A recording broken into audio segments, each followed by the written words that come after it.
Okay, so before you try to cancel me, at least hear me out for like 1 second. You clicked on this video for one reason. You probably have a blistering headache from creating tight beats. And if you tell me you don't, you are lying. Now, in this video, you probably want to hear me say that tight beats are useless and about that. I have 2 exact reasons that prove tight beats are still a major growth strategy for producers on YouTube, and I'm here to show you them today. So a few months ago, when trying to grow my YouTube channel, I was on a schedule of at least 3 beats a week. I was posting every beat as a tight beat, and I made sure to keep the style of my beats very similar. I did all of this for one simple reason. This is something that successful YouTube producers mention a lot. Stay consistent and post beats in a similar style. The first key that I'm gonna give y'all that worked for me is consistency. The next thing I'm gonna recommend is stick with one artist, stick with one lane. Listen, I know we just love hearing that advice, right? Now, back to my original story. After a few months of doing this, I did see a decent result in growth and some sales, but holy shit, I was tired of making the same beat over and over again. So I wanted to figure out, why do tight beats work? If all these big name producers were all saying the same exact message, I wanted to figure out why. Plus, I desperately needed to take a break from making beats. Okay, so all I need from you guys is 60 seconds to explain how the YouTube algorithm works. See, YouTube itself is a search engine just like Google. Whenever you want to watch something specific, you search for it. Need to learn how to make pancakes? Do a YouTube search. Want to learn how to grow your Instagram account? Do a YouTube search. Now, there's not only search, but there's also suggested and recommended. I mean, did you even know that 70% of YouTube views are from recommended? And did you also know we have a free masterclass for selling beats online?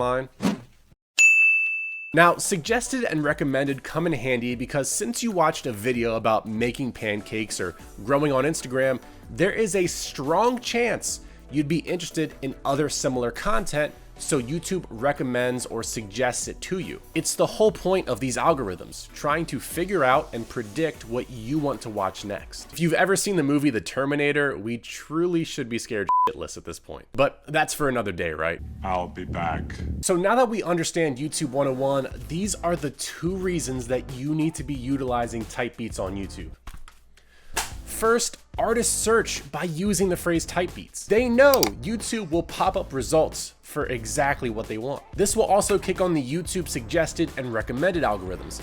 Because of their search for Drake's ad tight beats, they will now be recommended videos with titles and descriptions that are closely related to the content that was in their search. Titles and descriptions on YouTube are extremely important because it's what's known as the metadata. This is how you tell YouTube what your video is about. Tags also used to be helpful in the metadata, but even YouTube itself has said that they don't help much anymore. This is the reason why so many producers see disgusting and horrendous growth when they post beats with the title "Circus, Beat for Sale." You are literally doing the one thing that will prevent YouTube from showing your video to the audience you want to reach. Look at me, you're doing the one thing that's gonna prevent them. Stop!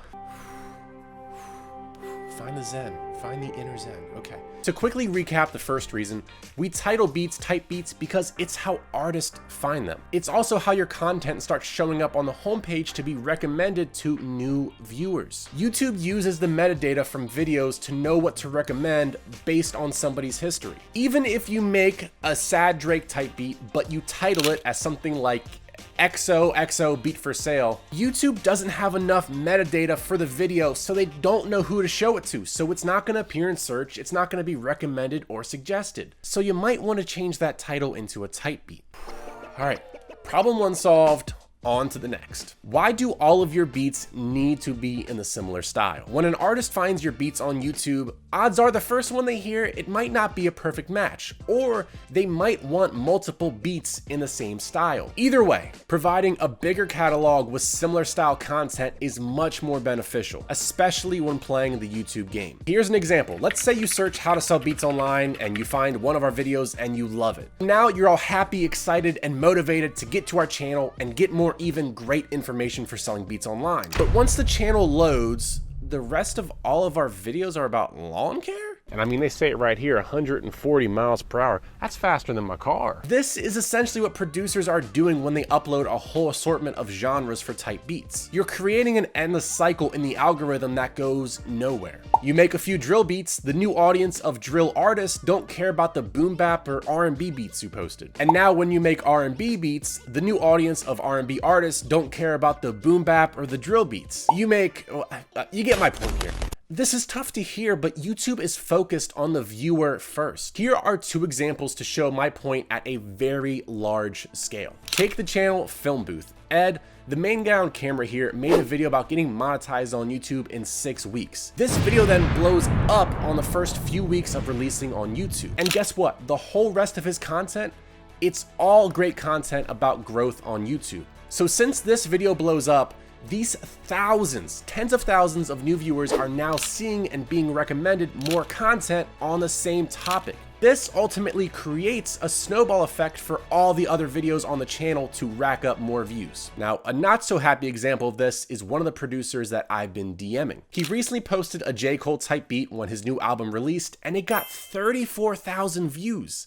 And his average, by the way, is like no more usually than 300. Now, this video blows up, but the producer posts multiple genres. So here's what happens. This channel is now seeing a massive influx of new viewers for J. Cole type beats, but those same new viewers for J. Cole type beats are being recommended a mixture of Playboy Cardi beats, Sofego type beats, and other unrelated genres. Also, I have no clue how to say Sofago, I don't know. His content was not a perfect match for this new audience of tens of thousands of viewers, so it didn't create a snowball effect like Film Booth had seen. And by the way, Film Booth has been uploading videos for 2 years now and has more than 168 total published videos. At the end of the day, when these bigger producers say to upload consistently good type beats in the similar style, they're being 100% true. The next question you might have is, what about quantity versus quality? And don't even get me started, because I bet you we could easily make a whole video about we got that motherfucker.